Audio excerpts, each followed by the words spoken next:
今年是台港建成200档，安南区人口数也将突破20万人。为了迎接这个历史的一刻，安南区公所举办庆祝第20万台港人诞生活动，在地企业甲机关热烈响应地方姓氏。刚好建庄200年哈，也刚好20万人口的来临。今年的人口数达到199,778，在220个人就达到20万人哈。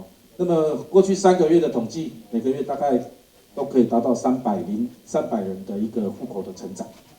那非常荣幸大家能够共同来见证阿南区20万人口的一个诞生哈。这几天来，除了市政加速建设3座工业区甲2座科工区设立，提供民众食头路的机会，400公顷的优质环境，也予外地人愿意移居安南区。